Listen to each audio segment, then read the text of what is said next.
ಪ್ರೀತಿಯುಳ್ಳ ಆತ್ಮೀಯ ಸ್ನೇಹಿತರೆ, ಪರಲೋಕ ರಾಜ್ಯದಲ್ಲಿ ತಮ್ಮೊಂದಿಗೆ ಔತಣಕ್ಕೆ ಕರೆದ ನಮ್ಮ ರಕ್ಷಕನಾದ ಯೇಸು ಕ್ರಿಸ್ತನ ಪರಿಶುದ್ಧವುಳ್ಳ ನಾಮದಲ್ಲಿ ನಿಮ್ಮೆಲ್ಲರನ್ನೂ ಸಮಗ್ರ ಸತ್ಯವೇದ ಅಧ್ಯಯನ ಕಾರ್ಯಕ್ರಮಕ್ಕೆ ಪ್ರೀತಿಯಿಂದ ಸ್ವಾಗತಿಸುತ್ತೇನೆ.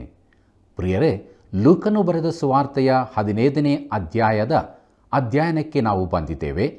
ಕಳೆದು ಹೋದ ಕುರಿ, ಕಳೆದು ಹೋದ ನಾಣ್ಯ ಮತ್ತು ತಪ್ಪಿಹೋದ ಮಗ ಎಂಬ 3 ಸಾಮ್ಯಗಳು ಒಂದೇ ಚೌಕಟ್ಟಿನ 3 ಚಿತ್ರಣಗಳಾಗಿ ಯೇಸು ಕ್ರಿಸ್ತನು ಕಳೆದು ಹೋದವರಿಗಾಗಿ ಈ ಲೋಕಕ್ಕೆ ಬಂದನು ಎಂಬ ಸತ್ಯವನ್ನು ತಿಳಿಸುತ್ತದೆ. ಹಾಗಾದರೆ ಬನ್ನಿರಿ, ಕ್ರಿಸ್ತನು ಹೇಳಿದ ಅಮೂಲ್ಯವಾದ ಗೂಢಾರ್ಥದ ಸತ್ಯವನ್ನು ಅರಿತುಕೊಳ್ಳೋಣ. ನಮ್ಮ ಅಧ್ಯಯನವನ್ನು ಪ್ರಾರಂಭಿಸೋಣ. ನಿತ್ಯ ಜೀವಕ್ಕೆ ಹೋಗುವ ಬಾಗಲು ಇಕ್ಕಟ್ಟು, ದಾರಿ ಬಿಕ್ಕಟ್ಟು, ಅದನ್ನು ಕಂಡುಹಿಡಿಯುವವರು ಸ್ವಲ್ಪ ಜನ ಎಂಬುದಾಗಿ ಹೇಳಿದಂಥ ನಮ್ಮ ರಕ್ಷಕನಾದ ಯೇಸು ಕ್ರಿಸ್ತನ ಹೆಸರಿನಲ್ಲಿ ನಿಮ್ಮನ್ನು ವಂದಿಸುತ್ತಾ ಇಂದಿನ ಅಧ್ಯಯನಕ್ಕೆ ಬಹು ಪ್ರೀತಿಯಿಂದ ಸ್ವಾಗತಿಸುತ್ತೇನೆ. ಈಗ ದಯಮಾಡಿ ನಿಮ್ಮ ಸತ್ಯವೇದದಲ್ಲಿ ಲೂಕನು ಬರೆದ ಸುವಾರ್ತೆ 14ನೇ ಅಧ್ಯಾಯ 16 ಮತ್ತು 17ನೇ ವಚನಗಳನ್ನು ನನ್ನೊಂದಿಗೆ ಗಮನಿಸಿರಿ. ಅಲ್ಲಿ ನಾವು ಹೀಗೆ ನೋಡುತ್ತೇವೆ. ಯೇಸು ಅವನಿಗೆ ಹೇಳಿದ್ದೇನೆಂದರೆ, ಒಬ್ಬನೊಬ್ಬ ಮನುಷ್ಯನು ದೊಡ್ಡ ಅಡಿಗೆ ಮಾಡಿಸಿ ಅನೇಕರಿಗೆ ಊಟಕ್ಕೆ ಹೇಳಿಸಿದನು. ಆಮೇಲೆ ಊಟದ ಹೊತ್ತಿಗೆ ಅವನು ಊಟಕ್ಕೆ ಹೇಳಿಸಿಕೊಂಡವರ ಬಳಿಗೆ, ಈಗ ಸಿದ್ಧವಾಗಿದೆ, ಬರಬೇಕು ಎಂದು ಕರೆಯುವುದಕ್ಕೆ ತನ್ನ ಆಳನ್ನು ಕಳುಹಿಸಿದನು ಎಂಬುದಾಗಿ. ಕರ್ತನಲ್ಲಿ ಪ್ರಿಯ ದೇವಜನರೇ, ದಯಮಾಡಿ ಗಮನಿಸಿರಿ. ಯಾವುದೇ ಒಂದು ಔತಣಕ್ಕೆ ಇನ್ನೂ ಅನೇಕ ದಿವಸಗಳಿರುವಾಗಲೇ ಆಮಂತ್ರಣವನ್ನು ಕೊಡುವುದು ಸಂಪ್ರದಾಯವಾಗಿತ್ತು. ಆದರೆ ಆ ಔತಣದ ದಿನವೂ ಬಂದಾಗ ವೈಯಕ್ತಿಕ ಆಮಂತ್ರಣವನ್ನು ಕೊಡುತ್ತಿದ್ದರು. ನೋಡಿರಿ, ದೇವರು ನಮಗೆ ಆಮಂತ್ರಣವನ್ನು ನೀಡಿರುವನು. ಆ ಆಮಂತ್ರಣವು ರಕ್ಷಣೆಯ ಆಮಂತ್ರಣವಾಗಿದೆ. ನಾವು ಆ ಔತಣಕ್ಕೆ ಹೋಗಲು ಕ್ರಯವನ್ನು ಕೊಟ್ಟು ಕೊಂಡುಕೊಳ್ಳಬೇಕಾಗಿರುವುದಿಲ್ಲ, ಅಥವಾ ಆ ಔತಣಕ್ಕೆ ಬಲವಂತವಾಗಿ ನೂಕಿಕೊಂಡು ಹೋಗಲಿಕ್ಕೂ ಸಹ ಆಗುವುದಿಲ್ಲ. ನಾವು ಕೇವಲ ದೇವರ ಕೃಪೆಯಿಂದ ಮಾತ್ರ ಆ ಔತಣಕ್ಕೆ ಬರಲು ಸಾಧ್ಯವಾಗುತ್ತದೆ. ಎಫೆಸದವರಿಗೆ ಬರೆದ ಪತ್ರಿಕೆ 2ನೇ ಅಧ್ಯಾಯ 8 ಮತ್ತು 9ನೇ ವಚನಗಳಲ್ಲಿ ನಾವು ಹೀಗೆ ನೋಡುತ್ತೇವೆ. ನಂಬಿಕೆಯ ಮೂಲಕ ಕೃಪೆಯಿಂದಲೇ ರಕ್ಷಣೆ ಹೊಂದಿದವರಾಗಿದ್ದೀರಿ. ಆ ರಕ್ಷಣೆಯು ನಿಮ್ಮಿಂದುಂಟಾದದ್ದಲ್ಲ, ಅದು ದೇವರ ವರವೇ. ಅದು ಪುಣ್ಯ ಕ್ರಿಯೆಗಳಿಂದ ಉಂಟಾದದ್ದಲ್ಲ. ಆದುದರಿಂದ ಹೊಗಳಿಕೊಳ್ಳುವುದಕ್ಕೆ ಯಾರಿಗೂ ಆಸ್ಪದವಿಲ್ಲ ಎಂಬುದಾಗಿ. ಕರ್ತನಲ್ಲಿ ಪ್ರಿಯರೇ, ನಾವು ಒಂದು ವರವನ್ನು ಪಡೆದುಕೊಳ್ಳುವುದರ ಮೂಲಕ ಈ ಔತಣಕ್ಕೆ ಪ್ರವೇಶಿಸುತ್ತೇವೆ. ಒಬ್ಬ ಮಾನವ ಜೀವಿಯು ಪರಲೋಕದಿಂದ ಬಹಿಷ್ಕರಿಸಲ್ಪಡಲು ಇರುವ ಒಂದೇ ಒಂದು ಸಂಗತಿ ಯಾವುದೆಂದರೆ, ಅದು ದೇವರ ಆಮಂತ್ರಣವನ್ನು ನಿರಾಕರಿಸುವುದೇ ಆಗಿದೆ. ಪ್ರಿಯರೇ, ಈ ವಾಕ್ಯ ಭಾಗದಲ್ಲಿ ಯೇಸು ಕ್ರಿಸ್ತನು ಆ ವ್ಯಕ್ತಿಗೆ ದೇವರ ರಾಜ್ಯದಲ್ಲಿ ಊಟ ಮಾಡುವವನೇ ಧನ್ಯನು ಎಂಬುದಾಗಿ ಹೇಳುತ್ತಿರುವೆಯಲ್ಲ, ಅದು ಭಕ್ತಿವಂತಿಕೆಯ ಹುಚ್ಚುತನವಾಗಿದೆ. ದೇವರ ಆಮಂತ್ರಣದೊಂದಿಗೆ ಜನರು ಏನು ಮಾಡುತ್ತಾ ಇದ್ದಾರೆ ಎಂಬುದರ ಕುರಿತು ನಿನಗೆ ಹೇಳುತ್ತೇನೆ, ಕೇಳು ಎಂಬುದಾಗಿ ಹೇಳುತ್ತಾ ಈ ಸಾಮ್ಯವನ್ನು ಮುಂದುವರಿಸಿದನು.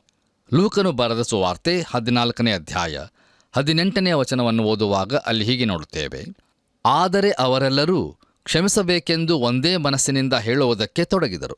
ಮೊದಲನೆಯವನು ಆ ಆಳನ್ನು ನೋಡಿ, ಹೊಲವನ್ನು ಕ್ರಯಕ್ಕೆ ತಕ್ಕೊಂಡಿದ್ದೇನೆ, ಅದನ್ನು ಹೋಗಿ ನೋಡುವುದಕ್ಕೆ ನನಗೆ ಅಗತ್ಯವಿದೆ, ನನ್ನನ್ನು ಕ್ಷಮಿಸಬೇಕೆಂದು ಕೇಳಿಕೊಂಡನೆಂಬುದಾಗಿ ಹೇಳು ಅಂದನು ಎಂಬುದಾಗಿ. ಕರ್ತನಲ್ಲಿ ನನ್ನ ಪ್ರಿಯ ಆತ್ಮೀಯ ಬಂಧುಗಳೇ, ಇಲ್ಲಿ ಆ ವ್ಯಕ್ತಿಯು ಹೇಳುತ್ತಿರುವುದು ಬರೀ ನೆಪವಲ್ಲ, ಆದರೆ ನೆಪದ ಹೊದಿಕೆಯಲ್ಲಿರುವ ಸುಳ್ಳು ಅದಾಗಿದೆ. ನೋಡಿರಿ, ಆಹ್ವಾನಿಸಲ್ಪಟ್ಟ ಯಾರೂ ನಾನು ಊಟಕ್ಕೆ ಬರುವುದಿಲ್ಲ ಎಂಬುದಾಗಿ ಹೇಳಲಿಲ್ಲ. ಅವರೆಲ್ಲರೂ ತಾವು ಹೋಗಬಾರದೆಂದು ನಿರ್ಧರಿಸಿಕೊಂಡ ಸತ್ಯ ಸಂಗತಿಯನ್ನು ಮುಚ್ಚಲು ನೆಪಗಳನ್ನು ಹೇಳುತ್ತಿರುವರು. ನೆಪವನ್ನು ಹೇಳಿದ ಮೊದಲನೆಯ ವ್ಯಕ್ತಿಯು ಸುಳ್ಳುಗಾರನಾಗಿರುವನು ಅಥವಾ ಮೂರ್ಖನಾಗಿರುವನು. ಒಂದು ಹೊಲವನ್ನು ಕ್ರಯಕ್ಕೆ ತಕ್ಕೊಂಡಿರುವ ಈ ವ್ಯಕ್ತಿಯು ಇಲ್ಲಿಯವರೆಗೂ ನಾನು ಅದನ್ನು ನೋಡಿರುವುದೇ ಇಲ್ಲ ಎಂಬುದನ್ನು ನಾವು ಊಹಿಸಬಹುದೇ? ಮುಂದುವರೆದು ನಾವು 19ನೇ ವಚನವನ್ನು ಓದುವಾಗ ಅಲ್ಲಿ ಹೀಗೆ ನೋಡುತ್ತೇವೆ. ಮತ್ತೊಬ್ಬನು, ನಾನು 5 ಜೋಡಿ ಎತ್ತುಗಳನ್ನು ತಕ್ಕೊಂಡಿದ್ದೇನೆ, ಅವುಗಳನ್ನು ಪರೀಕ್ಷಿಸುವುದಕ್ಕೆ ಹೋಗುತ್ತೇನೆ, ನನ್ನನ್ನು ಕ್ಷಮಿಸಬೇಕೆಂದು ಕೇಳಿಕೊಂಡೆನೆಂಬುದಾಗಿ ಹೇಳು ಅಂದನು ಎಂಬುದಾಗಿ. ಕರ್ತನಲ್ಲಿ ಪ್ರಿಯರೇ, ಮೊದಲನೆಯವನ ಸ್ವತ್ತು ಅವನನ್ನು ಔತಣದಿಂದ ದೂರವಿರಿಸಿತು. ಈಗ ಎರಡನೆಯವನ ಉದ್ಯೋಗ ವ್ಯವಹಾರ ಅವನನ್ನು ಔತಣದಿಂದ ದೂರವಿರಿಸಿತು. ಇಲ್ಲಿ ನಾವು ನೋಡುವುದಾದರೆ ಈ ಎರಡನೆಯವನೂ ಸಹ ಸುಳ್ಳುಗಾರನು ಅಥವಾ ಮೂರ್ಖನಾಗಿರುವನು. ನೋಡಿರಿ, ಹೊಲದಲ್ಲಿ ಉಳುವುದರ ಮೂಲಕ ತಾನು ತಕ್ಕೊಂಡ ಎತ್ತುಗಳನ್ನು ಪರೀಕ್ಷಿಸಬೇಕಾದ ಈ ವ್ಯಕ್ತಿಯು ಅದು ಹೇಗೆ ತಾನೇ ರಾತ್ರಿಯಲ್ಲಿ ಉಳುವನು? ಇಂದಿನ ದಿನಗಳಲ್ಲಿ ಇರುವಂತೆ ಅಂದು ಪ್ರಕಾಶಮಾನ ಬೆಳಕು ನೀಡುವ ಉಪಕರಣಗಳು ಅಂದಿನ ದಿನಮಾನಗಳಲ್ಲಿ ಇರಲಿಲ್ಲ. ಇವನು ಬರೀ ನೆಪವನ್ನು ಹೇಳುತ್ತಿರುವನು. ಅದರಂತೆ ಪ್ರಿಯರೇ, ಇಂದೂ ಸಹ ಅನೇಕರು ತಮ್ಮ ಉಪಜೀವನಕ್ಕೆ ಸಮಯವನ್ನು ಕೊಡುವುದರಲ್ಲಿ ಹಾಗೂ ತಮ್ಮ ಉದ್ಯೋಗದಲ್ಲಿ ನಿರತರಾಗಿರುವುದರಿಂದ ದೇವರಿಗೆ ಸಮಯ ಕೊಡುವುದನ್ನು ಬಿಟ್ಟುಬಿಟ್ಟಿದ್ದಾರೆ. ನೋಡಿರಿ, ಒಂದು ದಿನ ನಾವು ಸತ್ತು ಹೋದರೂ ನಮ್ಮ ಉದ್ಯೋಗ ವ್ಯವಹಾರವು ನಿಂತು ಹೋಗದೆ ಮುಂದುವರಿಯುತ್ತಲೇ ಇರುತ್ತದೆ. ದಯಮಾಡಿ ಆಲೋಚಿಸಿ ನೋಡಿರಿ. ನಾವು ಮುಂದುವರೆದು ಲೂಕನು ಬರೆದ ಸುವಾರ್ತೆ 14ನೇ ಅಧ್ಯಾಯ 20ನೇ ವಚನವನ್ನು ಓದುವಾಗ ಅಲ್ಲಿ ಹೀಗೆ ಬರೆದದೆ, ಇನ್ನೊಬ್ಬನು, ನಾನು ಮದುವೆ ಮಾಡಿಕೊಂಡಿದ್ದೇನೆ, ಆದ್ದರಿಂದ ನಾನು ಬರುವುದಕ್ಕಾಗುವುದಿಲ್ಲ ಅಂದನು ಎಂಬುದಾಗಿ. ಕರ್ತನಲ್ಲಿ ನನ್ನ ಪ್ರಿಯ ಆತ್ಮೀಯ ಸ್ನೇಹಿತರೆ, ಇಸ್ರಾಯೇಲರಲ್ಲಿ ಒಂದು ನಿಯಮವಿತ್ತು ಮತ್ತು ಅದು ಹೊಸದಾಗಿ ಮದುವೆ ಮಾಡಿಕೊಂಡ ವ್ಯಕ್ತಿಯನ್ನು ಯುದ್ಧಕ್ಕೆ ಹೋಗದೆ ಮನೆಯಲ್ಲಿಯೇ ಇರುವಂತೆ ಅನುಮತಿಸುತ್ತಿತ್ತು. ಆದರೆ ಈ ಮೂರನೇ ವ್ಯಕ್ತಿಯು ತನ್ನ ಹೆಂಡತಿಯನ್ನು ತನ್ನೊಂದಿಗೆ ಕರೆದುಕೊಂಡು ಆ ಔತಣಕ್ಕೆ ಬರಬಹುದಾಗಿತ್ತು. ಪ್ರಿಯರೇ, ನಾವು ನೋಡಿದಂಥ ಎಲ್ಲ ನೆಪಗಳಲ್ಲಿ ಇದು ಅತೀ ಬಲಹೀನವಾದಂಥ ನೆಪವಾಗಿರುವುದಲ್ಲವೇ? ಅವನ ಸ್ವಾಭಾವಿಕ ಪ್ರೀತಿಯು ಅವನನ್ನು ಆ ಔತಣದಿಂದ ದೂರವಿರಿಸಿತು. ಅದೇ ರೀತಿ ನಮ್ಮಲ್ಲಿ ಅನೇಕರು ನನ್ನ ಕುಟುಂಬದೊಂದಿಗೆ ಇರಲು ಕೇವಲ ಭಾನುವಾರ ಮಾತ್ರ ನನಗೆ ಲಭ್ಯವಿರುವುದರಿಂದ ನಾನು ಆರಾಧನೆಗೆ, ಸಭೆಗೆ ಬರುತ್ತಾ ಇಲ್ಲ ಎಂಬುದಾಗಿ ಹೇಳುವರು. ಕರ್ತನಲ್ಲಿ ಪ್ರಿಯರೇ, ದಯಮಾಡಿ ಗಮನಿಸಿರಿ. ನಮ್ಮ ಸ್ವತ್ತು, ಉದ್ಯೋಗ ವ್ಯವಹಾರ ಮತ್ತು ಸ್ವಾಭಾವಿಕ ಪ್ರೀತಿ ಎಂಬಿವುಗಳು ಬೇರೆ ಸಂಗತಿಗಳಿಗಿಂತ ಹೆಚ್ಚಾಗಿ ದೇವರಿಂದ ದೂರವಿರಿಸುತ್ತವೆ. ಇಂದು ನಮ್ಮಲ್ಲಿ ಎಷ್ಟು ಜನರು ಈ ಸಂಗತಿಗಳಿಂದಾಗಿ ದೇವರಿಂದ ದೂರ ಇದ್ದಾರಲ್ಲವೇ? ನೋಡಿರಿ, ದೇವರು ರಕ್ಷಣೆಯ ಶ್ರೇಷ್ಠವಾದ ಔತಣದ ಮೇಜಿಗೆ ನಮ್ಮನ್ನು ಆಹ್ವಾನಿಸಲು ತನ್ನ ಮಗನಾದ ಯೇಸುಕ್ರಿಸ್ತನ ಪರಿಶುದ್ಧ ರಕ್ತದಿಂದ ಆಮಂತ್ರಣವನ್ನು ಕೆತ್ತಿ ಮುದ್ರಿಸಿರುವನು. ಅದರೊಂದಿಗೆ ನಾವೇನು ಮಾಡಲಿರುವೆವು ಎಂಬುದನ್ನು ಈ ಸಮಯದಲ್ಲಿ ನಮ್ಮನ್ನು ನಾವು ಪರೀಕ್ಷೆ ಮಾಡಿಕೊಳ್ಳೋಣ. ಬನ್ನಿರಿ, ನಮ್ಮ ಧ್ಯಾನದಲ್ಲಿ ಮುಂದುವರೆದು ಲೂಕನು ಬರೆದ ಸುವಾರ್ತೆ 14ನೇ ಅಧ್ಯಾಯ 21ರಿಂದ 24 ವಚನಗಳನ್ನು ಓದುವಾಗ ಅಲ್ಲಿ ಹೀಗೆ ನೋಡುತ್ತೇವೆ.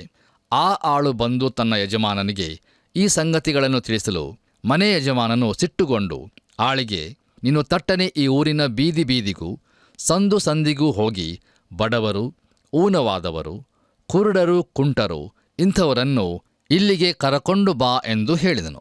ಬಳಿಕ ಆ ಆಳು, ಅಯ್ಯ, ನೀನು ಅಪ್ಪಣೆ ಕೊಟ್ಟಂತೆ ಮಾಡಿದ್ದಾಯಿತು, ಆದರೂ ಇನ್ನೂ ಸ್ಥಳವದೇ ಅಂದನು. ಆಗ ಆ ಯಜಮಾನನು ತನ್ನ ಆಳಿಗೆ ಹೇಳಿದ್ದು, ನೀನು ಹಾದಿಗಳಿಗೂ ಬೇಲಿಗಳ ಬಳಿಗೂ ಹೋಗಿ ಅಲ್ಲಿ ಸಿಕ್ಕಿದವರನ್ನು ಬಲವಂತ ಮಾಡಿ ಒಳಕ್ಕೆ ಕರಕೊಂಡು ಬಾ, ನನ್ನ ಮನೆ ತುಂಬಲಿ. ಆದರೆ ಊಟಕ್ಕೆ ಹೇಳಿಸಿಕೊಂಡವರಲ್ಲಿ ಒಬ್ಬನಾದರೂ ನಾನು ಮಾಡಿಸಿದ ಅಡಿಗೆಯ ಸವಿಯನ್ನು ನೋಡಬಾರದು ಎಂದು ನಿಮಗೆ ಹೇಳುತ್ತೇನೆ ಅಂದನು ಎಂಬುದಾಗಿ. ಕರ್ತನಲ್ಲಿ ನನ್ನ ಪ್ರಿಯ ಸಹೋದರ ಸಹೋದರಿಯರೇ, ಇದೊಂದು ಭಯಂಕರ ಹೇಳಿಕೆಯಾಗಿದೆ. ನೋಡಿರಿ, ನಾವು ದೇವರ ಆಮಂತ್ರಣವನ್ನು ತಿರಸ್ಕರಿಸುವುದಾದರೆ ಆತನು ನಮ್ಮನ್ನು ನಿರಾಕರಿಸಬೇಕಾಗುತ್ತದೆ. ಆತನ ಆಮಂತ್ರಣವನ್ನು ಸ್ವೀಕರಿಸಿಕೊಳ್ಳುವಲ್ಲಿ ತೋರಿದ ನಿರಾಕರಣೆಯಿಂದಾಗಿ ನಾವು ಬಹಿಷ್ಕರಿಸಲ್ಪಡುತ್ತೇವೆ. ಮುಂದುವರೆದು ನಾವು ಲೂಕನು ಬರೆದ ಸುವಾರ್ತೆ 14ನೇ ಅಧ್ಯಾಯ 25ರಿಂದ 27 ವಚನಗಳನ್ನು ಓದುವಾಗ ಅಲ್ಲಿ ಹೀಗೆ ನೋಡುತ್ತೇವೆ. ಬಹು ಜನರು ಗುಂಪು ಗುಂಪಾಗಿ ಯೇಸುವಿನ ಸಂಗಡ ಹೋಗುತ್ತಾ ಇರಲು ಆತನು ತಿರುಗಿಕೊಂಡು ಅವರಿಗೆ ಹೇಳಿದ್ದೇನೆಂದರೆ, ಯಾವನಾದರೂ ನನ್ನ ಬಳಿಗೆ ಬಂದು ನನ್ನ ತಂದೆ, ತಾಯಿ, ಹೆಂಡತಿ, ಮಕ್ಕಳು, ಅಣ್ಣ ತಮ್ಮಂದಿರು, ಅಕ್ಕ ತಂಗಿಯರು ಇವರನ್ನು ತನ್ನ ಪ್ರಾಣವನ್ನೂ ಸಹ ಹಗೆ ಮಾಡದಿದ್ದರೆ ಅವನು ನನ್ನ ಶಿಷ್ಯನಾಗಿರಲಾರನು. ಯಾವನಾದರೂ ತನ್ನ ಶಿಲುಬೆಯನ್ನು ಹೊತ್ತುಕೊಂಡು ನನ್ನ ಹಿಂದೆ ಬಂದ ಹೊರತು ಅವನು ನನ್ನ ಶಿಷ್ಯನಾಗಿರಲಾರನು ಎಂಬುದಾಗಿ. ಕರ್ತನಲ್ಲಿ ಪ್ರಿಯ ಆತ್ಮೀಯ ಬಂಧುಗಳೇ, ಈ ವಾಕ್ಯ ಭಾಗದಲ್ಲಿ ನಾವು ಕಂಡುಕೊಳ್ಳುವುದೇನೆಂದರೆ ದೇವರನ್ನು ನಾವು ಪ್ರಥಮ ಸ್ಥಾನದಲ್ಲಿ ಇರಿಸಬೇಕು ಎಂಬುದಾಗಿ. ಯೇಸು ಕ್ರಿಸ್ತನಿಗೆ ಒಬ್ಬ ವಿಶ್ವಾಸಿಯು ತೋರುವ ಭಯಭಕ್ತಿಯನ್ನು ಇತರ ಸಂಗತಿಗಳಿಗೆ ಹೋಲಿಸಿ ನೋಡುವಾಗ ಆ ಬೇರೆ ಎಲ್ಲ ಸಂಗತಿಗಳನ್ನು ನಾವು ತಿರಸ್ಕರಿಸುತ್ತೇವೆ ಎನ್ನುವ ರೀತಿಯಲ್ಲಿ ಇರಬೇಕು. ಬನ್ನಿರಿ ಪ್ರಿಯರೇ, ನಮ್ಮ ಧ್ಯಾನದಲ್ಲಿ ಮುಂದುವರಿಯೋಣ. ಈಗ ದಯಮಾಡಿ ನಿಮ್ಮ ಸತ್ಯವೇದದಲ್ಲಿ ಲೂಕನು ಬರೆದ ಸುವಾರ್ತೆ 14ನೇ ಅಧ್ಯಾಯ 28ರಿಂದ 30 ವಚನಗಳನ್ನು ನನ್ನೊಂದಿಗೆ ಗಮನಿಸಿರಿ. ಅಲ್ಲಿ ನಾವು ಹೀಗೆ ನೋಡುತ್ತೇವೆ. ನಿಮ್ಮಲ್ಲಿ ಯಾವನಾದರೂ ಒಂದು ಬುರುಜನ್ನು ಕಟ್ಟಿಸಬೇಕೆಂದು ಯೋಚಿಸಿದರೆ ಅವನು ಮೊದಲು ಕೂತುಕೊಂಡು ಅದಕ್ಕೆ ಎಷ್ಟು ಖರ್ಚು ಹಿಡಿದೀತು, ಅದನ್ನು ತೀರಿಸುವುದಕ್ಕೆ ಸಾಕಾಗುವಷ್ಟು ಹಣ ನನ್ನಲ್ಲಿ ಉಂಟೋ ಎಂದು ಲೆಕ್ಕ ಮಾಡುವುದಿಲ್ಲವೇ? ಹೀಗೆ ಲೆಕ್ಕ ಮಾಡದೆ ಅದಕ್ಕೆ ಅಸ್ತಿವಾರ ಹಾಕಿದ ಮೇಲೆ ಆ ಕೆಲಸವನ್ನು ಪೂರೈಸಲಾರದೆ ಹೋದರೆ ನೋಡುವವರೆಲ್ಲರೂ, ಈ ಮನುಷ್ಯನು ಕಟ್ಟಿಸುವುದಕ್ಕಂತೂ ತೊಡಗಿದನು, ಕೆಲಸ ಪೂರೈಸಲಾರದೆ ಹೋದನು ಎಂದು ಅವನನ್ನು ಹಾಸ್ಯ ಮಾಡಾರು ಎಂಬುದಾಗಿ. ಕರ್ತನಲ್ಲಿ ನನ್ನ ಪ್ರಿಯ ಆತ್ಮೀಯ ಬಂಧುಗಳೇ, ಯೇಸು ಕ್ರಿಸ್ತನಿಗಾಗಿ ನಿರ್ಧಾರವನ್ನು ತೆಗೆದುಕೊಳ್ಳುವಾಗ ಅಲ್ಲಿ ಕ್ರಯ ಕಟ್ಟಬೇಕಾಗಿರುತ್ತದೆ. ಆತನ ಶಿಷ್ಯನಾಗಬೇಕಾದರೆ ಅಲ್ಲಿ ಕ್ರಯವನ್ನು ಕಟ್ಟುವುದು ಒಳಗೊಂಡಿರುತ್ತದೆ. ಆದ್ದರಿಂದ ಪ್ರಿಯರೇ, ಅದರ ಕುರಿತು ಯೋಚಿಸೋಣ. ನೋಡಿರಿ, ನಿರ್ಧಾರವನ್ನು ಮಾಡುವ ಮುನ್ನ ಅದಕ್ಕೆ ಕಟ್ಟಬೇಕಾದ ಕ್ರಯದ ಕುರಿತು ಲೆಕ್ಕ ಹಾಕುವುದು ಬಹಳ ಅವಶ್ಯವಾಗಿದೆ. ಹಾಗೆಯೇ ಮುಂದುವರಿದು ನಾವು 31ರಿಂದ 33 ವಚನಗಳನ್ನು ಓದುವಾಗ ಅಲ್ಲಿ ಹೀಗೆ ನೋಡುತ್ತೇವೆ. ಇಲ್ಲವೇ ಯಾವ ಅರಸನಾದರೂ ಮತ್ತೊಬ್ಬ ಅರಸನ ಸಂಗಡ ಯುದ್ಧ ಮಾಡುವುದಕ್ಕೆ ಹೋಗುವಾಗ ತನ್ನ ಮೇಲೆ 20,000 ದಂಡು ತೆಗೆದುಕೊಂಡು ಬರುವವನನ್ನು ತಾನು 10,000 ದಂಡಿನಿಂದ ಎದುರಿಸುವುದಕ್ಕೆ ಶಕ್ತನಾಗುವೆನೋ ಇಲ್ಲವೋ ಎಂದು ಕೂತುಕೊಂಡು ಆಲೋಚಿಸುವುದಿಲ್ಲವೇ? ತಾನು ಶಕ್ತನಲ್ಲದಿದ್ದರೆ ಬರುವ ಅರಸನು ಇನ್ನೂ ದೂರದಲ್ಲಿರುವಾಗಲೇ ರಾಯಭಾರಿಗಳನ್ನು ಕಳುಹಿಸಿ ಸಂಧಾನಕ್ಕೆ ಒಪ್ಪಂದವನ್ನು ಕೇಳಿಕೊಳ್ಳುವನು. ಹಾಗೆಯೇ ನಿಮ್ಮಲ್ಲಿ ಯಾವನೇ ಆಗಲಿ ತನಗಿರುವುದನ್ನೆಲ್ಲ ಬಿಟ್ಟು ಬಿಡದೆ ಹೋದರೆ ಅವನು ನನ್ನ ಶಿಷ್ಯನಾಗಿರಲಾರನು ಎಂಬುದಾಗಿ. ಕರ್ತನಲ್ಲಿ ಪ್ರಿಯರೇ, ದಯಮಾಡಿ ಗಮನಿಸಿರಿ. ಒಬ್ಬ ವ್ಯಕ್ತಿಯು ಯೇಸುಕ್ರಿಸ್ತನನ್ನು ಸ್ವೀಕರಿಸಿಕೊಳ್ಳುವುದರ ಮೂಲಕ ರಕ್ಷಿಸಲ್ಪಡುತ್ತಾನೆ. ಆದರೆ ಆ ವ್ಯಕ್ತಿಯು ತ್ಯಾಗವನ್ನು ಮಾಡುವವರೆಗೂ ಆತನನ್ನು ಹಿಂಬಾಲಿಸುವುದೂ ಇಲ್ಲ ಅಥವಾ ಆತನನ್ನು ಸೇವಿಸುವುದೂ ಇಲ್ಲ. ಇದೇ ಒಂದು ವಿಷಯವನ್ನು ಈ ವಾಕ್ಯ ಭಾಗವು ನಮಗೆ ತಿಳಿಸುತ್ತಾ ಇದೆ. ನೋಡಿರಿ, ಒಬ್ಬನು ಶಿಷ್ಯನಾಗುವುದಕ್ಕೂ ಮತ್ತು ಒಬ್ಬನು ವಿಶ್ವಾಸಿಯಾಗಿರುವುದಕ್ಕೂ ಬಹಳ ವ್ಯತ್ಯಾಸವಿದೆ. ಬಹು ದುಃಖಕರವಾದಂಥ ಸಂಗತಿ ಏನೆಂದರೆ ಎಲ್ಲ ವಿಶ್ವಾಸಿಗಳು ಶಿಷ್ಯರಾಗಿರುವುದಿಲ್ಲ. ದಯಮಾಡಿ ಆಲೋಚಿಸಿ ನೋಡಿರಿ. ನಮ್ಮ ಅಧ್ಯಯನವನ್ನು ಮುಂದುವರೆಸಿ ಲೂಕನು ಬರೆದ ಸುವಾರ್ತೆ 14ನೇ ಅಧ್ಯಾಯ 34ರಿಂದ 35 ವಚನಗಳನ್ನು ಓದುವಾಗ ಅಲ್ಲಿ ಹೀಗೆ ನೋಡುತ್ತೇವೆ. ಉಪ್ಪಂತೂ ಒಳ್ಳೆಯ ಪದಾರ್ಥವೇ. ಉಪ್ಪು ಸಹ ಸಪ್ಪಗಾದರೆ ಅದಕ್ಕೆ ಇನ್ನಾತರಿಂದ ರುಚಿ ಬಂದೀತು. ಅದು ಭೂಮಿಗಾದರೂ ತಿಪ್ಪೆಗಾದರೂ ಉಪಯೋಗವಲ್ಲ. ಅದನ್ನು ಹೊರಗೆ ಬೀಸಾಡುತ್ತಾರೆ. ಕೇಳುವುದಕ್ಕೆ ಕಿವಿಯುಳ್ಳವನು ಕೇಳಲಿ ಅಂದನು ಎಂಬುದಾಗಿ. ಕರ್ತನಲ್ಲಿ ಪ್ರಿಯ ಆತ್ಮೀಯ ಸ್ನೇಹಿತರೆ, ತನ್ನ ರುಚಿಯನ್ನು ಕಳೆದುಕೊಂಡ ಉಪ್ಪಿನಿಗಿಂತ ಉಪಯೋಗವಿಲ್ಲದ ವಸ್ತುವು ಇನ್ನಾವುದೂ ಇರುವುದಿಲ್ಲ. ಆದ್ದರಿಂದ ಪ್ರಿಯರೇ, ನಾವು ಉಪಯೋಗವಿಲ್ಲದ ದೇವರ ಮಕ್ಕಳಾಗದಂತೆ ದೇವರು ತಾನೇ ನಮ್ಮೆಲ್ಲರಿಗೂ ಸಹಾಯ ಮಾಡಿ ನಡೆಸಲಿ. ಇಲ್ಲಿಗೆ ಪ್ರಿಯರೇ, ಲೂಕನು ಬರೆದ ಸುವಾರ್ತೆಯ 14ನೇ ಅಧ್ಯಾಯದ ವಾಕ್ಯ ಧ್ಯಾನವು ಮುಕ್ತಾಯವಾಯಿತು. ಇಲ್ಲಿಯವರೆಗೂ ದೇವರು ತನ್ನ ಆತ್ಮನ ಮೂಲಕ ನಮ್ಮನ್ನು ಮಾರ್ಗದರ್ಶಿಸಿ ನಡೆಸಿರುವುದಕ್ಕಾಗಿ ಆತನ ನಾಮಕ್ಕೆ ಮಹಿಮೆಯುಂಟಾಗಲಿ. ಈಗ ನಾವು ಲೂಕನು ಬರೆದ ಸುವಾರ್ತೆ 15ನೇ ಅಧ್ಯಾಯದ ಕಡೆಗೆ ನಮ್ಮ ಗಮನವನ್ನು ಹರಿಸೋಣ. ಪ್ರಿಯರೇ, ಈ 15ನೇ ಅಧ್ಯಾಯದ ಮುಖ್ಯ ಪ್ರಸ್ತಾಪವು ಯೇಸು ನೀಡಿದ ಕಳೆದು ಹೋದ ಕುರಿಮರಿಯ ವಿಷಯವಾಗಿಯೂ, ಕಳೆದು ಹೋದ ಪಾವಲಿಯ ವಿಷಯವಾಗಿಯೂ ಮತ್ತು ಕಳೆದು ಹೋದ 2 ಮಕ್ಕಳ ವಿಷಯವಾಗಿಯೂ ಹೇಳಿದ ಸಾಮ್ಯಗಳು. ಕರ್ತನಲ್ಲಿ ಪ್ರಿಯ ಸಹೋದರ ಸಹೋದರಿಯರೇ, ಈಗ ನಾವು ಬಹುಶಃ ನಮ್ಮ ಕರ್ತನಾದ ಯೇಸುಕ್ರಿಸ್ತನು ಹೇಳಿರುವ ಅತಿ ಪ್ರಿಯವಾದ ಸಾಮ್ಯಕ್ಕೆ ಬಂದಿರುವೆವು. ಅದನ್ನು ನಾವು ಕಳೆದು ಹೋದ ಮಗನ ಸಾಮ್ಯ ಎಂದು ಹೇಳುತ್ತೇವೆ. ನೋಡಿರಿ, ಸುಂಕದವರು ಹಾಗೂ ಪಾಪಿಗಳು ಹೆಚ್ಚಿನ ಸಂಖ್ಯೆಯಲ್ಲಿ ಯೇಸುಕ್ರಿಸ್ತನನ್ನು ಆಲಿಸಲು ಬರುತ್ತಿರುವುದೇ ಈ ಸಾಮ್ಯಕ್ಕೆ ಹಿನ್ನೆಲೆಯಾಗಿದೆ. ಈ ಕಾರಣದಿಂದಾಗಿ ಫರಿಸಾಯರು ಮತ್ತು ಶಾಸ್ತ್ರಿಗಳು ಗುಣುಗುಟ್ಟಲು ಪ್ರಾರಂಭಿಸಿದರು ಮತ್ತು ಆತನನ್ನು ಟೀಕಿಸಿದರು. ನೋಡಿರಿ, ಈ ಗುಣಗುಟ್ಟುವ ಫರಿಸಾಯರಿಗೆ ಮತ್ತು ಶಾಸ್ತ್ರಿಗಳಿಗೆ ಉತ್ತರವಾಗಿ ಆತನು ಈ ಸಾಮ್ಯವನ್ನು ಹೇಳಿದನು. ಸಾಂಪ್ರದಾಯಿಕವಾಗಿ ಇದು 3 ಸಾಮ್ಯಗಳು ಎಂಬುದಾಗಿ ಕರೆಯಲ್ಪಡುತ್ತದೆ. ಯಾಕಂದರೆ ಇದರಲ್ಲಿ ಕಳೆದು ಹೋದ ಕುರಿ, ಕಳೆದು ಹೋದ ನಾಣ್ಯ ಮತ್ತು ಕಳೆದು ಹೋದ ಮಗ ಎಂಬ 3 ಸಾಮ್ಯಗಳು ಒಳಗೊಂಡಿರುತ್ತವೆ. ಆದರೆ ಪ್ರಿಯರೇ, ನಿಜವಾಗಿಯೂ ನೋಡುವುದಾದರೆ ಇದು ಒಂದೇ ಸಾಮ್ಯದ 3 ಚಿತ್ರಗಳಾಗಿರುತ್ತದೆ. ಅಂದರೆ ಒಂದೇ ಚೌಕಟ್ಟಿನಲ್ಲಿರುವ 3 ಚಿತ್ರಗಳು. ಪ್ರಿಯರೇ, ಈಗ ದಯಮಾಡಿ ನಿಮ್ಮ ಸತ್ಯವೇದದಲ್ಲಿ ಲೂಕನು ಬರೆದ ಸುವಾರ್ತೆ 15ನೇ ಅಧ್ಯಾಯ ಪ್ರಾರಂಭದ 2 ವಚನಗಳನ್ನು ನನ್ನೊಂದಿಗೆ ಗಮನಿಸಿರಿ. ಅಲ್ಲಿ ನಾವು ಹೀಗೆ ನೋಡುತ್ತೇವೆ. ಯೇಸುವಿನ ಉಪದೇಶವನ್ನು ಕೇಳಬೇಕೆಂದು ಎಲ್ಲಾ ಸುಂಕದವರು, ಪಾಪಿಗಳು ಆತನ ಬಳಿಗೆ ಬರುತ್ತಾ ಇರಲು ಫರಿಸಾಯರು, ಶಾಸ್ತ್ರಿಗಳು ಇವನು ಪಾಪಿಗಳನ್ನು ಸೇರಿಸಿಕೊಂಡು ಅವರ ಜೊತೆಯಲ್ಲಿ ಊಟ ಮಾಡುತ್ತಾನೆ ಎಂದು ಹೇಳಿಕೊಂಡು ಗುಣುಗುಟ್ಟುತ್ತಿದ್ದರು ಎಂಬುದಾಗಿ. ಕರ್ತನಲ್ಲಿ ಪ್ರಿಯರೇ, ದಯಮಾಡಿ ಗಮನಿಸಿರಿ. ಒಬ್ಬ ದೇವರ ಸೇವಕರು ಹೀಗೆ ಹೇಳಿರುತ್ತಾರೆ. ಏನೆಂದರೆ, ಯೇಸುಕ್ರಿಸ್ತನು ಕಡೆಯವರಿಗಾಗಿ, ಕಳೆದು ಹೋದವರಿಗಾಗಿ ಹಾಗೂ ಕಡಿಮೆಯಾಗಿರುವವರಿಗಾಗಿ ಈ ಲೋಕಕ್ಕೆ ಬಂದಿರುವನು ಎಂಬುದಾಗಿ. ಇದು ಎಷ್ಟು ಸತ್ಯವಾದಂಥ ಮಾತಲ್ಲವೇ? ಆದ್ದರಿಂದ ಪ್ರಿಯರೇ, ನಮ್ಮ ಕರ್ತನಾದ ಯೇಸುಕ್ರಿಸ್ತನು ಸುಂಕದವರೊಂದಿಗೂ ಮತ್ತು ಪಾಪಿಗಳೊಂದಿಗೂ ತನ್ನನ್ನು ಗುರುತಿಸಿಕೊಂಡನು. ಅವರೊಂದಿಗೆ ಸಮೀಪದಿಂದಲೇ ಮಾತನಾಡಿದನು ಮತ್ತು ಅವರೊಂದಿಗೆ ಊಟವನ್ನೂ ಸಹ ಮಾಡಿದನು. ಇದನ್ನೆಲ್ಲ ನೋಡುತ್ತಿದ್ದ ಫರಿಸಾಯರು ಮತ್ತು ಶಾಸ್ತ್ರಿಗಳು ಸಹಿಸಲಾರದೆ ಗುಣುಗುಟ್ಟಿದರು ಎಂಬುದಾಗಿ ಸತ್ಯವೇದವು ನಮಗೆ ತಿಳಿಸುತ್ತದೆ. ಬಂದಿರಿ ಪ್ರಿಯರೇ, ನಮ್ಮ ಧ್ಯಾನವನ್ನು ಮುಂದುವರೆಸಿ ಲೂಕನು ಬರೆದ ಸುವಾರ್ತೆ 15ನೇ ಅಧ್ಯಾಯ 3ರಿಂದ 7 ವಚನಗಳನ್ನು ಓದುವಾಗ ಅಲ್ಲಿ ಹೀಗೆ ನೋಡುತ್ತೇವೆ. ಆಗ ಆತನು ಅವರಿಗೆ ಒಂದು ಸಾಮ್ಯವನ್ನು ಹೇಳಿದನು. ಅದೇನೆಂದರೆ, ನಿಮ್ಮೊಳಗೆ ಯಾವ ಮನುಷ್ಯನಾದರೂ ತನಗೆ 100 ಕುರಿಗಳಿರಲಾಗಿ ಅವುಗಳಲ್ಲಿ ಒಂದು ಕಳೆದು ಹೋದರೆ ಅವನು 99 ಅಡವಿಯಲ್ಲಿ ಬಿಟ್ಟು ಕಳೆದು ಹೋದದ್ದು ಸಿಕ್ಕುವ ತನಕ ಅದನ್ನು ಹುಡುಕಿಕೊಂಡು ಹೋಗದೇ ಇದ್ದಾನೆ. ಸಿಕ್ಕಿದ ಮೇಲೆ ಅವನು ಸಂತೋಷ ಪಡುತ್ತಾ ಅದನ್ನು ತನ್ನ ಹೆಗಲಿನ ಮೇಲೆ ಇಟ್ಟುಕೊಂಡು ಮನೆಗೆ ಬಂದು ಸ್ನೇಹಿತರನ್ನು ನೆರೆಹೊರೆಯವರನ್ನು ಕೂಡಿಸಿ, ಕಳೆದು ಹೋಗಿದ್ದ ಕುರಿ ಸಿಕ್ಕಿತು, ನನ್ನ ಸಂಗಡ ಸಂತೋಷಿಸಿರಿ ಎಂದು ಅವರಿಗೆ ಹೇಳುವನಲ್ಲವೇ? ಅದರಂತೆ ದೇವರ ಕಡೆಗೆ ತಿರುಗಿಕೊಳ್ಳುವುದಕ್ಕೆ ಅವಶ್ಯವಿಲ್ಲದ 99 ಮಂದಿ ನೀತಿವಂತರಿಗಿಂತ ದೇವರ ಕಡೆಗೆ ತಿರುಗಿಕೊಳ್ಳುವ ಒಬ್ಬ ಪಾಪಿಯ ವಿಷಯದಲ್ಲಿ ಪರಲೋಕದಲ್ಲಿ ಸಂತೋಷ ಉಂಟಾಗುವುದೆಂದು ನಿಮಗೆ ಹೇಳುತ್ತೇನೆ ಎಂಬುದಾಗಿ. ಕರ್ತನಲ್ಲಿ ನನ್ನ ಪ್ರಿಯ ಸಹೋದರ ಸಹೋದರಿಯರೇ, ಈ ಸಾಮ್ಯದಲ್ಲಿ ನಮಗೆ ಕಂಡುಬರುವ ಕುರುಬನು ಆತನು ಮಹಾಕುರುಬನಾದ ಯೇಸು ಕ್ರಿಸ್ತನೇ ಆಗಿದ್ದಾನೆ ಮತ್ತು ನಾವು ಕುರಿಗಳಾಗಿದ್ದೇವೆ. ಆತನ ಹತ್ತಿರ 100 ಕುರಿಗಳಿದ್ದವು ಮತ್ತು ಅವುಗಳಲ್ಲಿ ಒಂದು ಕಳೆದು ಹೋಯಿತು. ಪ್ರಾಮಾಣಿಕವಾಗಿ ಹೇಳುವುದಾದರೆ ಇದ್ದ 100 ಕುರಿಗಳಿಂದ ಪ್ರಾರಂಭಿಸಿ ಅವುಗಳಲ್ಲಿ ಇನ್ನೂ 99 ಕುರಿಗಳು ಉಳಿದಿರುವುದನ್ನು ನೋಡುವಾಗ ಅದು ಉತ್ತಮವಾದಂಥ ಮೊತ್ತವಾಗಿರುವುದು. ಆದರೆ ಹೇಗೂ ಆ ಕುರುಬನಿಗೆ 99 ಕುರಿಗಳೊಂದಿಗೆ ತೃಪ್ತಿಯಾಗಲಿಲ್ಲ. ಕೇವಲ 1 ಕುರಿ ಕಳೆದು ಹೋಗಿರುವಾಗಲೂ ಆತನು ಹೊರಟು ಹೋಗಿ ಆ ಕುರಿಗಾಗಿ ಹುಡುಕಿದನು. ಅದು ಸಿಕ್ಕ ಮೇಲೆ ಅದನ್ನು ಬಲ ಸಾಮರ್ಥ್ಯದ ಸ್ಥಳವಾಗಿರುವ ತನ್ನ ಹೆಗಲಿನ ಮೇಲೆ ಇಟ್ಟುಕೊಂಡು ಬಂದನು. ಹೌದು ಪ್ರಿಯರೇ, ಆತನು ಕಟ್ಟ ಕಡೆಯವರೆಗೂ ಹುಡುಕಲು ಶಕ್ತನಾಗಿರುವನು. ಹಳೆ ಒಡಂಬಡಿಕೆಯಲ್ಲಿ ನಾವು ನೋಡುವಾಗ ಇಸ್ರಾಯೇಲರ ಮಹಾಯಾಜಕನು ತನ್ನ ಹೆಗಲುಗಳ ಮೇಲೆ ಯಪೋದ್ ಎಂಬ ಕವಚವನ್ನು ಧರಿಸುತ್ತಿದ್ದನು. ಆ ಯಪೋದಿನ ಮೇಲೆ 2 ಗೋಮೇಧಕ ರತ್ನಗಳಲ್ಲಿ ಇಸ್ರಾಯೇಲರ 12 ಕುಲಗಳ ಹೆಸರುಗಳನ್ನು ಕೆತ್ತಿ ಅವುಗಳನ್ನು ಕುಂದಣದಲ್ಲಿ ಕಟ್ಟುತ್ತಿದ್ದರು. ಇದನ್ನು ನಾವು ವಿಮೋಚನಕಾಂಡ ಪುಸ್ತಕ 39ನೇ ಅಧ್ಯಾಯ 1-20 ವಚನಗಳಲ್ಲಿ ನೋಡುತ್ತೇವೆ. ನೋಡಿರಿ, ನಮ್ಮ ಶ್ರೇಷ್ಠ ಮಹಾಯಾಜಕನು ನಮ್ಮನ್ನು ತನ್ನ ಹೆಗಲುಗಳ ಮೇಲೆ ಹೊತ್ತುಕೊಂಡಿದ್ದಾನೆ. ಆತನು 100 ಕುರಿಗಳೊಂದಿಗೆ ಹೊರಗೆ ಹೋದರೆ 100 ಕುರಿಗಳಿಂದ ಒಳಗೆ ಬರುತ್ತಾನೆ, 99 ಕುರಿಗಳೊಂದಿಗೆ ಅಲ್ಲ. ಇದು ಕಳೆದು ಹೋಗಿರುವ ತನ್ನವರನ್ನು ಹುಡುಕುತ್ತಿರುವ ನಮ್ಮ ರಕ್ಷಕನಾದ ಯೇಸು ಕ್ರಿಸ್ತನ ಚಿತ್ರಣವಾಗಿದೆ. ಆತನ ಮಹಿಮೆಯುಳ್ಳ ನಾಮಕ್ಕೆ ಸ್ತೋತ್ರವಾಗಲಿ. ಪ್ರಿಯರೇ, ನಮ್ಮ ಧ್ಯಾನವನ್ನು ಮುಂದುವರಿಸಿ ಲೂಕನು ಬರೆದ ಸುವಾರ್ತೆ 15ನೇ ಅಧ್ಯಾಯ 8-10 ವಚನಗಳನ್ನು ಓದುವಾಗ ಅಲ್ಲಿ ಹೀಗೆ ನೋಡುತ್ತೇವೆ.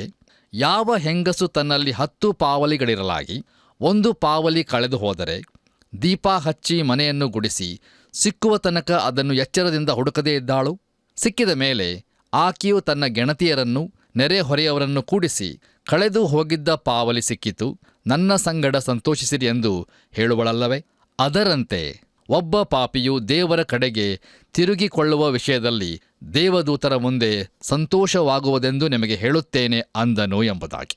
ಕರ್ತನಲ್ಲಿ ನನ್ನ ಪ್ರಿಯ ಆತ್ಮೀಯ ಬಂಧುಗಳೇ, ಈ ಕಳೆದು ಹೋದ ಪಾವಲಿಯು ಬಹುಶಃ ಆ ಸ್ತ್ರೀಯ ಮದುವೆಯ ಸ್ಥಿತಿಯನ್ನು ಸೂಚಿಸುವ ತನ್ನ ತಲೆಯ ಮೇಲೆ ಧರಿಸಿಕೊಳ್ಳಬೇಕಾಗಿದ್ದ ಪಾವಲಿಗಳ ಸಾಲಿನ ಭಾಗವಾಗಿದ್ದಿರಬಹುದು. ಅದನ್ನು ಕಳೆದುಕೊಳ್ಳುವುದು ಒಂದು ರೀತಿಯಲ್ಲಿ ಮದುವೆಯ ಉಂಗುರದಲ್ಲಿನ ಒಂದು ಅಮೂಲ್ಯವಾದಂಥ ಹರಳನ್ನು ಕಳೆದುಕೊಂಡ ಹಾಗೆ ಇರುತ್ತಿತ್ತು. ನೋಡಿರಿ ಪ್ರಿಯರೇ, ಈ ಸ್ತ್ರೀಯು ಮೊದಲಿಂಗನಿಗೆ ಸಂಬಂಧಪಟ್ಟವರೆಲ್ಲರೂ ಮದುವೆಯಲ್ಲಿ ಉಪಸ್ಥಿತರಿರುತ್ತಾರೆ ಎಂಬುದನ್ನು ಖಚಿತಪಡಿಸಿಕೊಳ್ಳುವ ಸೇವೆಯನ್ನು ಮಾಡುವ ಪವಿತ್ರಾತ್ಮನನ್ನು ಹೋಲುತ್ತಾಳೆ. ನೋಡಿರಿ, ಪ್ರತಿಯೊಂದು ಪಾವಲಿಯು ಅದರದರ ಸ್ಥಳದಲ್ಲಿ ಇರುತ್ತದೆ ಮತ್ತು ಪ್ರತಿಯೊಬ್ಬನೂ ಆತನಿಗೆ ಅಮೂಲ್ಯನಾಗಿರುವನು. ಕರ್ತನಲ್ಲಿ ಪ್ರಿಯರೇ, ನಾವು ಮುಂಚಿತವಾಗಿಯೇ ನೋಡಿದಂತೆ ಲೂಕನು ಒಬ್ಬ ವೈದ್ಯನಾಗಿರುವುದು ಮಾತ್ರವಲ್ಲ, ಅವನು ಒಬ್ಬ ವಿಜ್ಞಾನಿಯೂ ಸಹ ಆಗಿದ್ದಾನೆ. ಅದರೊಂದಿಗೆ ಅವನು ಒಬ್ಬ ಚಿತ್ರಗಾರನೂ ಆಗಿದ್ದಾನೆ. ಮತ್ತು ಬೇರೆ ಯಾವ ಸುವಾರ್ತೆಯ ಬರಹಗಾರರೂ ಕೊಡದ ನಮ್ಮ ಕರ್ತನಾದ ಯೇಸುಕ್ರಿಸ್ತನ ದಿವ್ಯವಾದ ಸಾಮ್ಯಗಳನ್ನು ವೈದ್ಯನಾದ ಲೂಕನು ನಮಗೆ ನೀಡುತ್ತಾನೆ. ಪ್ರಿಯರೇ, ನಾವು ಮುಂದುವರೆದು 11ನೇ ವಚನವನ್ನು ಓದುವಾಗ ಅಲ್ಲಿ ಹೀಗೆ ನೋಡುತ್ತೇವೆ. ಇನ್ನೂ ಆತನು ಹೇಳಿದ್ದೇನೆಂದರೆ, ಒಬ್ಬನೊಬ್ಬ ಮನುಷ್ಯನಿಗೆ 2 ಮಕ್ಕಳಿದ್ದರು ಎಂಬುದಾಗಿ. ಕರ್ತನಲ್ಲಿ ಪ್ರಿಯರೇ, ದಯಮಾಡಿ ಗಮನಿಸಿರಿ. ತಕ್ಷಣ ನಮ್ಮ ಕರ್ತನು ಒಂದು ಚಿತ್ರದ ಹಿನ್ನೆಲೆಯನ್ನು ಬಿಡಿಸಲು ಪ್ರಾರಂಭಿಸುತ್ತಾನೆ. ಅಲ್ಲಿ ಒಂದು ಸುಂದರವಾದ ಮನೆಯಿದೆ, ಯಾಕಂದರೆ ಅದು ಪರಲೋಕದ ತಂದೆಯ ಮನೆಯನ್ನು ಪ್ರತಿನಿಧಿಸುತ್ತದೆ ಮತ್ತು ಅದು ದಿವ್ಯವಾದ ಮನೆಯಾಗಿದೆ. ಆ ಮನೆಯಲ್ಲಿ ಎಲ್ಲ ರೀತಿಯಾದ ಸುಖ ಸಾಧನಗಳು, ಹಿತಗಳು, ಎಲ್ಲ ರೀತಿಯ ಉಲ್ಲಾಸಗಳು ಮತ್ತು ಬಹುಮುಖ್ಯವಾಗಿ ಮನೆಯಲ್ಲಿನ ಪ್ರೀತಿ ಇತ್ತು. ಆ ಮನೆಯಲ್ಲಿ ಒಬ್ಬನೊಬ್ಬ ಮನುಷ್ಯನಿದ್ದಾನೆ ಮತ್ತು ಆತನೇ ತಂದೆಯಾದ ದೇವರು. ಈ ತಂದೆಗೆ 2 ಗಂಡು ಮಕ್ಕಳಿದ್ದಾರೆ. ಒಬ್ಬನು ಹಿರಿಯವನು, ಮತ್ತೊಬ್ಬನು ಕಿರಿಯವನು. ಈಗ ಆ ಮನೆಯನ್ನು ಅದರ ಮುಂದೆ ತಂದೆಯು ತನ್ನ 2 ಮಕ್ಕಳೊಂದಿಗೆ ನಿಂತಿರುವುದನ್ನು ನಾವು ನೋಡುತ್ತೇವೆ. ಈಗ ನಮ್ಮ ಕರ್ತನಾದ ಯೇಸುಕ್ರಿಸ್ತನು ಚಿತ್ರಣವನ್ನು ಮುಂದುವರಿಸುತ್ತಾ ಇದ್ದಾನೆ. ಈಗ ದಯಮಾಡಿ ನಿಮ್ಮ ಸತ್ಯವೇದದಲ್ಲಿ ಲೂಕನು ಬರೆದ ಸುವಾರ್ತೆ 15ನೇ ಅಧ್ಯಾಯ 12 ಮತ್ತು 13ನೇ ವಚನಗಳನ್ನು ನನ್ನೊಂದಿಗೆ ಗಮನಿಸಿರಿ. ಅಲ್ಲಿ ನಾವು ಹೀಗೆ ನೋಡುತ್ತೇವೆ. ಅವರಲ್ಲಿ ಕಿರಿಯವನು ತಂದೆಗೆ, ಅಪ್ಪ, ಆಸ್ತಿಯಲ್ಲಿ ನನಗೆ ಬರತಕ್ಕ ಪಾಲನ್ನು ಕೊಡು ಎಂದು ಕೇಳಿಕೊಳ್ಳಲು ತಂದೆಯು ಬದುಕನ್ನು ಅವರಿಗೆ ಹಂಚಿಕೊಟ್ಟನು. ಸ್ವಲ್ಪ ದಿವಸದ ಮೇಲೆ ಆ ಕಿರಿ ಮಗನು ಎಲ್ಲಾ ಕೂಡಿಸಿಕೊಂಡು ದೂರ ದೇಶಕ್ಕೆ ಹೊರಟು ಹೋಗಿ ಅಲ್ಲಿ ಪಟಿಂಗನಾಗಿ ಬದುಕಿ ತನ್ನ ಆಸ್ತಿಯನ್ನು ಸೂರೆ ಮಾಡಿ ಬಿಟ್ಟನು ಎಂಬುದಾಗಿ. ಕರ್ತನಲ್ಲಿ ನನ್ನ ಪ್ರಿಯ ಸಹೋದರ ಸಹೋದರಿಯರೇ, ದಯಮಾಡಿ ಗಮನವಿಟ್ಟು ಆಲಿಸಿರಿ. ಇಲ್ಲಿರುವಂಥ ಈ ಸುಂದರವಾದಂಥ ಮನೆಯಲ್ಲಿ ಒಬ್ಬ ಮನುಷ್ಯನ ಹೃದಯಕ್ಕೆ ಬೇಕಾದ ಎಲ್ಲವೂ ಲಭ್ಯವಿದೆ. ಅಂದರೆ ಪ್ರೀತಿ, ಆನಂದ, ಅನ್ಯೋನ್ಯತೆ, ಸುಖಾನುಭವ ಮುಂತಾದವುಗಳೆಲ್ಲವೂ ಅಲ್ಲಿವೆ. ಆದರೆ ಕಿರಿಯವನು ಒಂದು ವಿಚಿತ್ರವಾದ ಸಂಗತಿಯನ್ನು ಮಾಡುತ್ತಾನೆ. ಅವನು ತನ್ನ ತಂದೆಗೆ, ನಾನು ಸ್ವಲ್ಪ ನನ್ನ ರೆಕ್ಕೆಗಳನ್ನು ಚಾಚಲು ಬಯಸುತ್ತೇನೆ. ನನಗೆ ಇಲ್ಲಿನ ಶಿಸ್ತು ಕ್ರಮಗಳು ಸಾಕಾಗಿ ಹೋಗಿದೆ. ನಮ್ಮ ಹೊಲಕ್ಕಿಂತ ಬೇರೆ ಹೊಲದಲ್ಲಿರುವ ಹುಲ್ಲು ಎಷ್ಟೋ ಹಸಿರಾಗಿ ಕಾಣಿಸುತ್ತಾ ಇದೆ. ಆದ್ದರಿಂದ ನಾನು ಇಲ್ಲಿಂದ ದೂರವಿರುವುದು ನನಗೆ ಸರಿ ಅನಿಸುತ್ತಾ ಇದೆ ಎಂಬುದಾಗಿ ಹೇಳುತ್ತಾ ಇದ್ದಾನೆ. ನೋಡಿರಿ, ಅವನು ತನ್ನ ತಂದೆಯ ಬದುಕಿನಲ್ಲಿ ತನಗೆ ಬರಬೇಕಾದಂಥ ಪಾಲನ್ನು ತೆಗೆದುಕೊಂಡು ತಂದೆಯೊಂದಿಗಿನ ಅನ್ಯೋನ್ಯತೆಯನ್ನು ಕಡಿದುಕೊಂಡು ಬಹು ದೂರದ ದೇಶಕ್ಕೆ ಹೊರಟು ಹೋದನು. ಈ ಕಿರಿಯವನು ಹೊಂದಿದಂಥ ಪಾಲು ಅದನ್ನು ತನ್ನ ಸಾಮರ್ಥ್ಯದಿಂದಾಗಲಿ ತನ್ನ ಜಾಣತನದಿಂದಾಗಲಿ ಹೊಂದಿರಲಿಲ್ಲ, ಅಥವಾ ಕಷ್ಟಪಟ್ಟು ಸಹ ಸಂಪಾದಿಸಿಕೊಂಡಿರಲಿಲ್ಲ. ನೋಡಿರಿ, ಅವನ ಬಳಿಯಲ್ಲಿದ್ದ ಎಲ್ಲಾ ಹಣವು ಅವನ ತಂದೆಯ ಉದಾರತನದಿಂದ ಅವನಿಗೆ ಸಿಕ್ಕಿತ್ತು. ಅಂದರೆ ಉದಾರಿಯಾದ ತಂದೆಯು ಆ ಕಿರಿಯವನಿಗೆ ಹಣವನ್ನು ನೀಡಿದ್ದನು. ಈಗ ನಮ್ಮ ಚಿತ್ರಣವು ಬದಲಾಗುತ್ತದೆ. ಆ ಕಿರಿಮಗನು ಲೋಕದ ಪ್ರಕಾರ ಒಳ್ಳೆಯ ಸಮಯವನ್ನು ಅನುಭವಿಸುತ್ತಾ ಇದ್ದಾನೆ. ಅವನು ಪಾಪದ ಸುಖಾನುಭವವನ್ನು ಸ್ವಲ್ಪ ಸಮಯ ಅನುಭವಿಸಿದನು. ನೋಡಿರಿ ಪ್ರಿಯರೇ, ಅವನಿಗೆ ಆ ಸಮಯಕ್ಕೆ ತಕ್ಕಂತೆ ಸ್ನೇಹಿತರೂ ಸಹ ದೊರಕಿದರು. ನೋಡಿರಿ, ಅವನು ಪಟಿಂಗನಾಗಿ ಜೀವಿಸಿದನು ಎಂಬುದಾಗಿ ಸತ್ಯವೇದವು ನಮಗೆ ತಿಳಿಸುತ್ತದೆ. ಹೇಗೂ ಒಂದು ದಿವಸ ಅವನ ಬಳಿಯಲ್ಲಿದ್ದ ಎಲ್ಲಾ ಹಣವು ತೀರಿಹೋಯಿತು. ಪ್ರಿಯರೇ, ಮುಂದುವರಿದು ನಾವು 14ನೇ ವಚನವನ್ನು ಓದುವಾಗ ಅಲ್ಲಿ ಹೀಗೆ ಬರೆದದೆ, ಹೀಗೆ ಅವನು ಎಲ್ಲಾ ಹಾಳು ಮಾಡಿಕೊಂಡ ಮೇಲೆ ಆ ದೇಶದಲ್ಲೆಲ್ಲ ಘೋರವಾದ ಬರಬಂದು ಏನೂ ಗತಿಯಿಲ್ಲದವನಾದನು ಎಂಬುದಾಗಿ. ಕರ್ತನಲ್ಲಿ ಪ್ರಿಯರೇ, ಈಗ ಕೇವಲ ಅವನು ಹಣದ ವಿಷಯದಲ್ಲಿ ಕೀಳಮಟ್ಟಕ್ಕೆ ಹೋಗಿರುವುದಿಲ್ಲ. ಆ ದೇಶವು ಈಗ ಕೆಟ್ಟ ಸ್ಥಿತಿಯಲ್ಲಿ ಇದೆ. ಹಚ್ಚು ಹಸಿರಾಗಿ ಕಾಣಿಸುತ್ತಿದ್ದ ಹುಲ್ಲು ಈಗ ಒಣಗಿ ಹೋಗಿದೆ. ಆ ದೇಶದ ಮೇಲೆ ಬರ ಬಂದಿದೆ. ಪ್ರಿಯರೇ, ಸತ್ಯವಾದ ವಿಷಯವೇನೆಂದರೆ ಈಗ ಅವನಿಗೆ ತನ್ನ ಮನೆಗೆ ಹೋಗಲು ಭಯವಾಗುತ್ತಾ ಇದೆ. ನೋಡಿರಿ, ತನ್ನ ಬಳಿಯಲ್ಲಿ ಹಣವಿದ್ದಾಗ ತನ್ನೊಂದಿಗಿದ್ದ ಸ್ನೇಹಿತರೆಲ್ಲರೂ ಈಗ ಹೊರಟು ಹೋಗಿದ್ದಾರೆ. ಅವನು ಈಗ ಒಬ್ಬಂಟಿಗನಾಗಿ ದಿಕ್ಕು ಕಾಣದವನಾಗಿದ್ದಾನೆ. ಅವನು ಬಹುಶಃ ಸ್ಥಳೀಯರ ಬಳಿಯಲ್ಲಿ ಹೋಗಿ ಕೆಲಸವನ್ನು ಹುಡುಕಿರಬಹುದು. ಕೊನೆಗೆ ಒಬ್ಬ ಯಹೂದ್ಯನೂ ಮಾಡದೇ ಇರುವ ಕೆಲಸಕ್ಕೆ ಅವನು ತನ್ನನ್ನು ಒಪ್ಪಿಸಿಕೊಟ್ಟನು. ಅದುವೇ ಪ್ರಿಯರೇ, ಹಂದಿಗಳನ್ನು ಮೇಯಿಸುವ ಕೆಲಸವಾಗಿತ್ತು. ಬನ್ನಿರಿ ಪ್ರಿಯರೇ, ನಮ್ಮ ಇಂದಿನ ಧ್ಯಾನವನ್ನು ಮುಕ್ತಾಯಗೊಳಿಸುವ ಹಾಗೆ ಕೊನೆಯದಾಗಿ ನಾವು ಲೂಕನು ಬರೆದ ಸುವಾರ್ತೆ 15ನೇ ಅಧ್ಯಾಯ 15 ಮತ್ತು 16ನೇ ವಚನಗಳನ್ನು ಓದುವಾಗ ಅಲ್ಲಿ ಹೀಗೆ ನೋಡುತ್ತೇವೆ. ಆಗ ಅವನು ಹೋಗಿ ಆ ದೇಶದ ನಿವಾಸಿಗಳೊಳಗೆ ಒಬ್ಬನಲ್ಲಿ ಸೇರಿಕೊಂಡನು. ಆ ಮನುಷ್ಯನು ಹಂದಿಗಳನ್ನು ಮೇಯಿಸುವುದಕ್ಕೆ ಅವನನ್ನು ತನ್ನ ಹೊಲಗಳಿಗೆ ಕಳುಹಿಸಿದನು. ಹೀಗಿರಲಾಗಿ ಅವನು ಹಂದಿ ತಿನ್ನುತ್ತಿದ್ದ ಕಾಯಿಗಳನ್ನಾದರೂ ತಿಂದು ಹಸಿವನ್ನು ತೀರಿಸಿಕೊಳ್ಳಬೇಕೆಂದು ಆಶೆಪಟ್ಟನು. ಆದರೂ ಯಾರೂ ಅವನಿಗೆ ಕೊಡಲಿಲ್ಲ ಎಂಬುದಾಗಿ. ಕರ್ತನಲ್ಲಿ ನನ್ನ ಪ್ರಿಯ ಸಹೋದರ ಸಹೋದರಿಯರೇ, ಅವನೊಂದಿಗಿದ್ದ ಸ್ನೇಹಿತರು ಅವನನ್ನು ಬಿಟ್ಟು ಹೋದರು ಎಂಬುದಾಗಿ ಹೇಳುವುದರಲ್ಲಿ ನಾನು ಯಾವುದನ್ನು ಊಹಿಸಿ ಹೇಳುತ್ತಾ ಇಲ್ಲ. ಪ್ರಿಯರೇ, ನಮ್ಮ ಈ ವಾಕ್ಯ ಭಾಗವನ್ನು ನಾವು ನೋಡುವುದಾದರೆ ಅಲ್ಲಿ ಆದರೂ ಯಾರೂ ಅವನಿಗೆ ಕೊಡಲಿಲ್ಲ ಎಂಬುದಾಗಿ ಹೇಳುವುದರ ಮೂಲಕ ನಮ್ಮ ಕರ್ತನಾದ ಯೇಸು ಕ್ರಿಸ್ತನೇ ಅದನ್ನು ಸ್ಪಷ್ಟಪಡಿಸಿದ್ದಾನೆ. ನೋಡಿರಿ, ಅನೇಕ ಸಾರಿ ನಮ್ಮೊಂದಿಗಿರುವ ಸ್ನೇಹಿತರೇ ನಮಗೆ ಒಳ್ಳೆಯವರಾಗಿ ಕಂಡುಬರುತ್ತಾರೆ. ಆದರೆ ಅವರು ನಮ್ಮನ್ನು ಪಾಪದಲ್ಲಿ ನಡೆಸುವುದರ ಮೂಲಕ ದೇವರಿಂದ ನಮ್ಮನ್ನು ಬಹು ದೂರಕ್ಕೆ ನಡೆಸುತ್ತಾರೆ. ಪ್ರಿಯರೇ, ಅದನ್ನು ಗ್ರಹಿಸಿಕೊಳ್ಳಲು ನಾವು ವಿಫಲರಾಗುತ್ತೇವೆ. ದಯಮಾಡಿ ಆಲೋಚಿಸಿ ನೋಡಿರಿ. ಇಲ್ಲಿಗೆ ಪ್ರಿಯರೇ, ಇಂದಿನ ವಾಕ್ಯ ಧ್ಯಾನವು ಮುಕ್ತಾಯವಾಯಿತು. ಮುಂದಿನ ಕಾರ್ಯಕ್ರಮದಲ್ಲಿ ನಾವು ಲೂಕನು ಬರೆದ ಸುವಾರ್ತೆ 15ನೇ ಅಧ್ಯಾಯ 17ನೇ ವಚನದಿಂದ ನಮ್ಮ ಧ್ಯಾನವನ್ನು ಮುಂದುವರಿಸೋಣ. ಕರ್ತನ ಕೃಪೆಯು ಸದಾ ನಿಮ್ಮೊಂದಿಗಿರಲಿ. ಪ್ರಿಯರೇ, ನಮ್ಮ ಧ್ಯಾನದಲ್ಲಿ ಲೂಕನು ಬರೆದ ಸುವಾರ್ತೆಯ 14ನೇ ಅಧ್ಯಾಯದಲ್ಲಿ ದೇವರ ಆಮಂತ್ರಣವನ್ನು ನಿರಾಕರಿಸುವುದು, ಪರಲೋಕದಿಂದ ಬಹಿಷ್ಕರಿಸಲ್ಪಡುವಂಥದ್ದು, ನೆಪಗಳು ನಮ್ಮನ್ನು ದೇವರಿಂದ ದೂರ ಮಾಡುತ್ತದೆ ಹಾಗೂ ಶಿಷ್ಯತ್ವದ ಜೀವಿತ ಕ್ರಯ ಕಟ್ಟಿದ ಜೀವಿತ ಎಂಬುದರ ಬಗ್ಗೆ ತಿಳಿದೆವು. ನಾವು ಉಪಯೋಗಕ್ಕೆ ಬಾರದ ದೇವರ ಮಕ್ಕಳಾಗದೆ ಆತನನ್ನು ಅಂಗೀಕರಿಸಿಕೊಂಡು ಕ್ರಿಸ್ತನ ಅನ್ಯೋನ್ಯತೆಯಲ್ಲಿ ಜೀವಿಸೋಣ. ಬನ್ನಿರಿ ಪ್ರಾರ್ಥನೆ ಮಾಡೋಣ. ಅನುದಿನವೂ ನಮ್ಮ ಭಾರವನ್ನು ಹೊರುವಂಥ ನಮ್ಮ ರಕ್ಷಕನಾದ ಯೇಸು ಸ್ವಾಮಿಯಲ್ಲಿ ತಂದೆಯಾದ ದೇವರೇ, ನೀನು ನಮ್ಮನ್ನು ಪ್ರೀತಿಸಿ ನಿನ್ನ ಮಕ್ಕಳಾಗುವ ಭಾಗ್ಯವನ್ನು ನಿನ್ನ ಮಗನ ಮೂಲಕ ಅನುಗ್ರಹಿಸಿಕೊಟ್ಟದಕ್ಕಾಗಿ ನಿನಗೆ ಸ್ತೋತ್ರ. ಯೇಸುವೆ, ನಿನ್ನನ್ನೇ ಪ್ರೀತಿಸುತ್ತಾ ನಿನ್ನ ವಾಕ್ಯದಿಂದ ತುಂಬಿಸಲ್ಪಟ್ಟವರಾಗಿ ನಿತ್ಯ ಜೀವದ ನಿರೀಕ್ಷೆಯಲ್ಲಿ ಮುನ್ನಡೆಯುವಂತೆ ಸಹಾಯ ಮಾಡು. ಯಾರ್ಯಾರು ಇನ್ನು ಲೋಕದಲ್ಲೇ ಇದ್ದುಕೊಂಡು ಲೋಕದವರಾಗಿ ಜೀವಿಸುತ್ತಾ ಇದ್ದಾರೋ ಅಂಥವರನ್ನು ಕರುಣಿಸು ದೇವರೇ. ಅವರಿಗೆ ನಿನ್ನ ವಾಕ್ಯಗಳನ್ನು ಕಳುಹಿಸಿಕೊಡು, ಅವರು ನಿನ್ನನ್ನು ಕಂಡುಕೊಳ್ಳುವಂತಾಗಲಿ ಎಂಬುದಾಗಿ ಬೇಡುತ್ತೇವೆ. ದುಃಖ ಸಮಸ್ಯೆಯಲ್ಲಿರುವವರನ್ನು ಕರುಣಿಸಿ ಅವರಿಗೆ ಬಿಡುಗಡೆಯನ್ನು, ಧೈರ್ಯವನ್ನು, ಬಲವನ್ನು ಕೊಟ್ಟು ನಡೆಸು. ಯೇಸುವಿನ ನಾಮದಲ್ಲಿ ಬೇಡಿದ್ದೇವೆ ತಂದೆಯೇ, ಆಮೇನ್. ಪ್ರಿಯರೇ, ನಾವು ಚೆನ್ನಾಗಿ ಬಲ್ಲೆವು, ದೈವಾನ್ವೇಷಣೆ ಸತ್ಯವೇದ ಅಧ್ಯಯನವು ನಿಮ್ಮ ಜೀವಿತದಲ್ಲಿ ಬಹು ಅಮೂಲ್ಯವಾದ ಆಶೀರ್ವಾದ ನೀಡಿದೆ ಎಂದು. ಹಾಗಾದರೆ ಯಾಕೆ ತಡ ಮಾಡುವಿರಿ? ಹಿಂದೆ ಮಿಸ್ ಕಾಲ್ ಮಾಡಿ ಅನೇಕರ ಬಾಳಿಗೆ ಬೆಳಕನ್ನು ನೀಡುವ ಈ ಸೇವೆಯನ್ನು ಬೆಂಬಲಿಸಿರಿ. ತಿರುಗಿ ನಾವು ಸಂಧಿಸೋಣ. ವಂದನೆಗಳು.